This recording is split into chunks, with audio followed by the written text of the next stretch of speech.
Olá, meus queridos irmãos, tudo bem com vocês? Estamos aqui mais uma vez e hoje, como avisei na terça-feira, nós vamos dar continuidade, ao nosso bate-papo a respeito da mulher samaritana.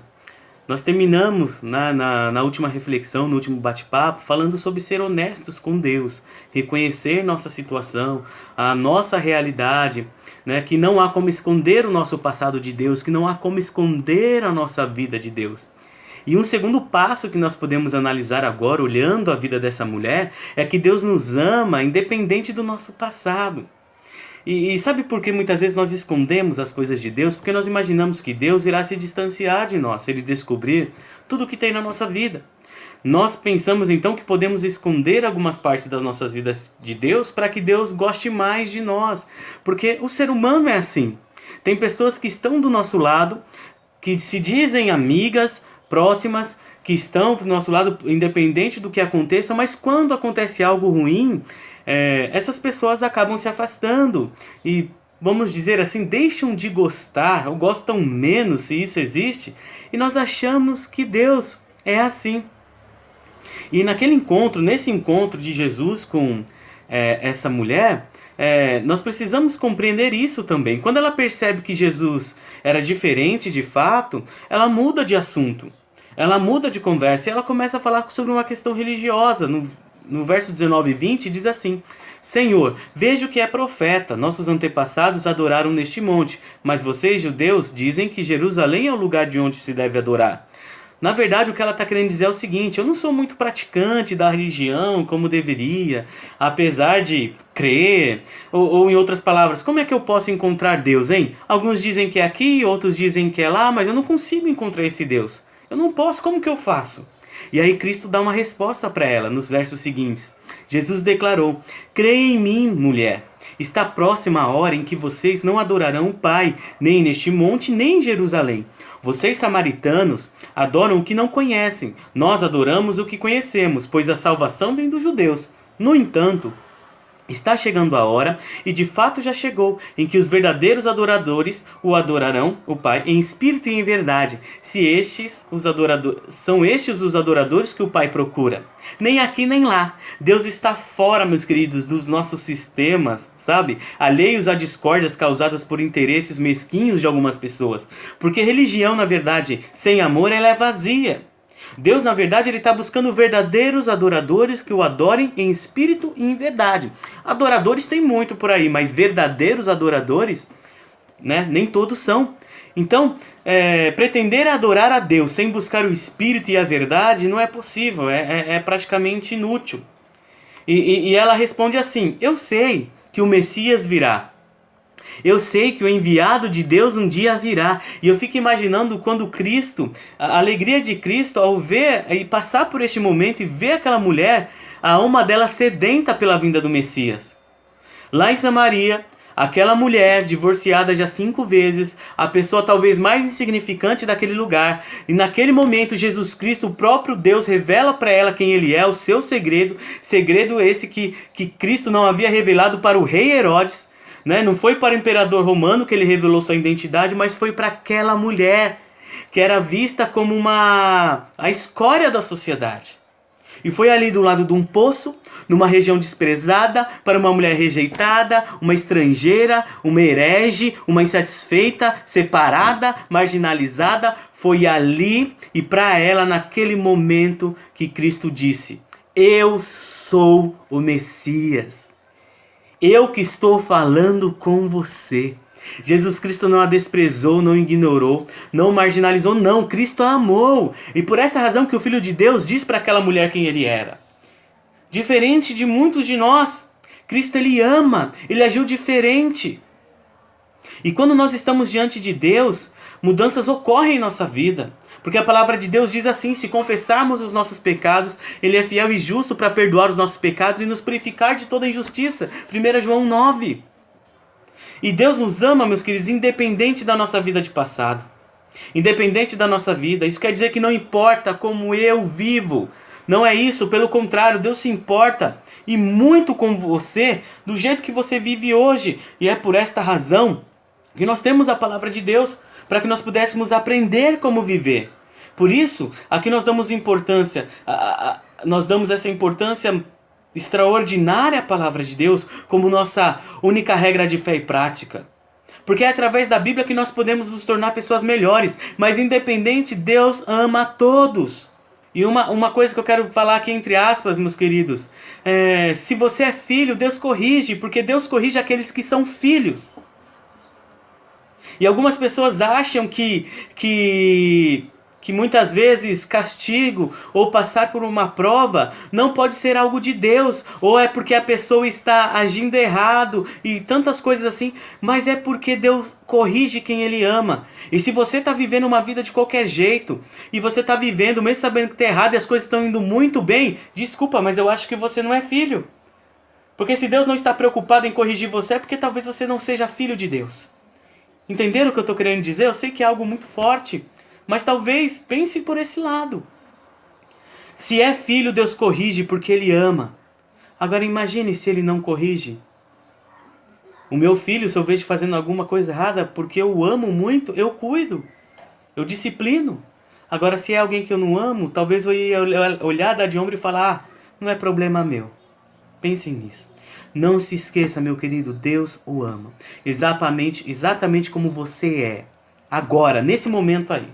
Só que a partir do instante em que você aceita em sua vida esse Deus maravilhoso, e você começa a buscar incansavelmente a esse Deus, Ele vai desejar transformar a sua vida para melhor. E você tem que desejar incansavelmente também se transformar numa pessoa melhor. Alguém segundo o sonho que Ele tem para sua vida. Ele se recusa a que você continue. Deus se recusa a deixar você do jeito que você está. E nós sabemos que a consequência de uma vida longe da presença de Deus é uma eternidade distante dele. E esse Deus nos mostra como viver. Ele sabe quais são as dificuldades que nós enfrentamos quando nós tomamos caminhos perigosos que nos levam para viver longe dele. E nós sabemos que o salário do pecado é a morte. Mas o dom gratuito de Deus é a vida eterna em Cristo Jesus, nosso Senhor. Não se deixe enganar, de Deus não se zomba, pois o que o homem semear, isso também colherá. O pecado tem consequências. Mas Deus nos ama independente da nossa vida e do nosso pecado. Mas claro, assim que eu passo a aceitá-lo e segui-lo, eu tenho que buscar uma mudança de vida. E Ele também quer que eu mude. E a terceira verdade, meus irmãos, que nós aprendemos aqui nesse texto, além de que não há como esconder o nosso passado de Deus, de que Deus nos ama independente do nosso pecado, Deus é o único Deus que pode saciar cada uma das nossas necessidades. Deus conhecia muito bem não só o pecado, o erro daquela mulher, mas Ele também conhecia a grande necessidade que ela tinha. E foi por essa razão que logo no começo da conversa, Jesus fala o seguinte, quem beber desta água terá sede outra vez, mas quem beber da água que eu lhe der nunca mais terá sede. Pelo contrário, a água que eu lhe der se tornará nele uma fonte de água a jorrar para a vida eterna. Por toda a Bíblia, meus irmãos, nós encontramos a história de pessoas como você, como eu, com sede de algo. E o problema é que muitas vezes nós imaginamos que podemos saciar nossa sede com coisas, saciar nossa sede com pessoas. Só que na verdade Deus é o único que pode saciar cada uma das nossas necessidades de maneira completa. Aí você pode pensar, mas tem gente que é feliz nesse mundo sem Deus, certo? Certo e errado. Porque tudo depende da definição de o que é felicidade para você. Se o conceito de felicidade que você tem na sua mente é que felicidade é algo temporário, passageiro, efêmero, talvez coisas e pessoas podem saciar a sua necessidade por algum tempo. Para alguns, dinheiro é a resposta para tudo, só que experiência após experiência, e poderíamos falar de casos aqui, acho que o dia inteiro, aqui horas gravando o vídeo, confirma a fragilidade desta visão, de que dinheiro não traz felicidade completa. Porque com dinheiro você pode até comprar uma casa, mas você não pode comprar um lar.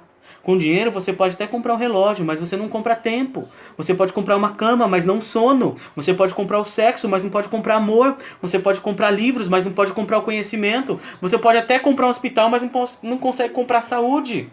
Você pode comprar uma posição, mas não compra respeito. Pode comprar sangue, mas não compra a vida.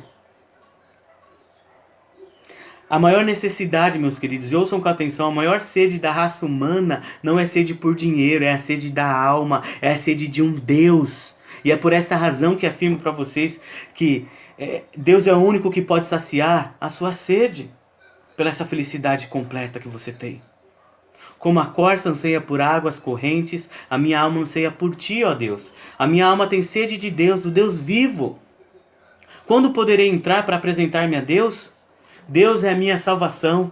Terei confiança e não temerei. O Senhor sim, o Senhor é a minha força, é o meu cântico, Ele é a minha salvação. Com alegria vocês tirarão água das fontes da salvação. Eu sou o Alfa, eu sou o Ômega, o princípio e o fim. Quem tiver sede, darei de beber gratuitamente a fonte da água da vida. Salmos, meus irmãos, Isaías, Apocalipse, textos falando que só Deus pode saciar a sede. Que água é essa e onde nós podemos encontrar? No último dia e o mais importante da festa, Jesus levantou-se e disse em alta voz: se alguém tem sede, venha a mim e beba. Quem crer em mim, como diz a Escritura, do seu interior fluirão rios de água viva. João 7, 37 e 38. Sou eu, o Messias, olhando nos olhos daquela mulher, meus queridos, ele disse: eu sou tudo aquilo que você precisa. Eu sou o seu Deus. E eu acho interessante um detalhe, eu gostaria de deixar aqui um detalhe muito pequeno nessa narrativa bíblica.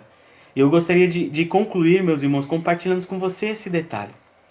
Diz assim, do verso 27 e 29. Naquele momento, seus discípulos voltaram e ficaram surpresos ao encontrá-lo conversando com uma mulher. Mas ninguém perguntou: o que queres saber? Ou, por que está conversando com ela? Então, deixando o seu cântaro, aquela mulher voltou à cidade e disse ao povo: venham ver um homem que me disse tudo o que tenho feito.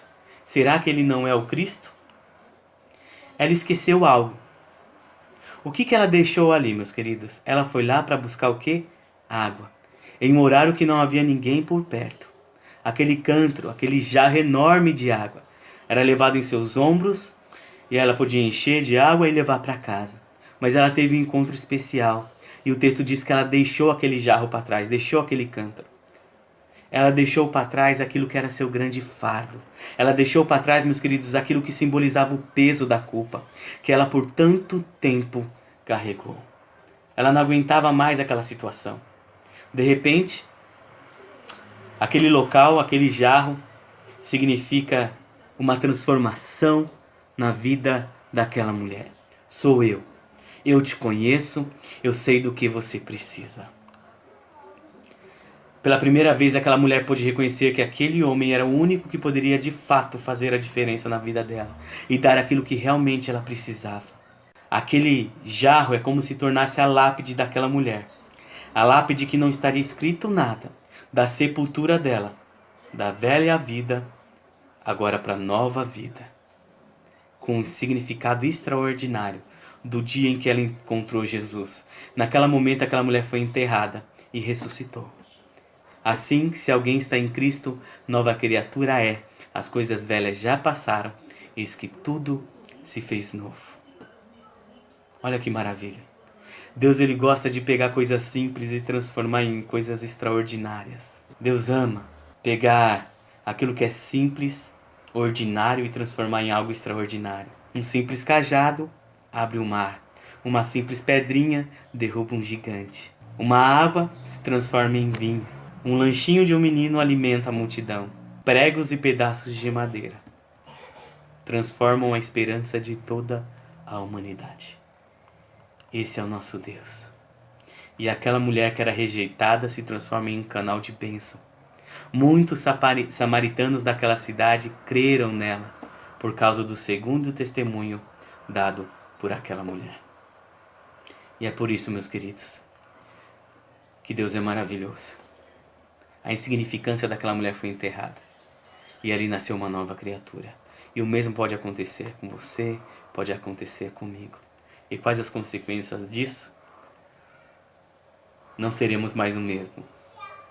De sedentos passaremos a ser fonte de vida. De afligidos passaremos a ser aqueles que animam as outras pessoas que sofrem de angústia. De tristes passamos a demonstrar alegria àqueles que estão ao nosso redor. De desanimados nós passamos a levar ânimos aos fracos. De perdidos nós passamos a mostrar o caminho para aqueles que ainda não conhecem. De condenados passamos a viver em liberdade e proclamar essa liberdade. Da morte passamos para a vida. E você? Por que não experimenta essa transformação agora mesmo? da morte para a vida. Vamos orar? Pai querido, obrigado, Senhor, por esta palavra maravilhosa.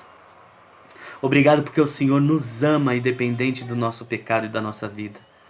Obrigado, ó Pai, porque o Senhor é o único que pode saciar completamente a nossa sede, a nossa necessidade. Nos ajude, ó Pai, a compreender tudo isso que aprendemos durante essa reflexão a respeito da vida da mulher samaritana. Nos ajude a reconhecer nossas falhas, nosso passado diante de Deus e ser honestos. Nos ajude a compreender como o Senhor nos ama e que assim que decidimos tomar uma decisão ao seu lado e viver te seguindo, precisamos mudar. E que o Senhor, ó Pai, é o único que pode satisfazer plenamente a nossa necessidade. Vá de encontro a cada um aqui, ó Pai. Se há algum sedento, ó Pai, que o Senhor possa derramar a sua fonte sobre cada um. Fica conosco e é isso que nós lhe pedimos em nome de Jesus. Amém. Muito obrigado, meus queridos. Deus abençoe a todos. E até terça-feira que vem. Tchau, tchau.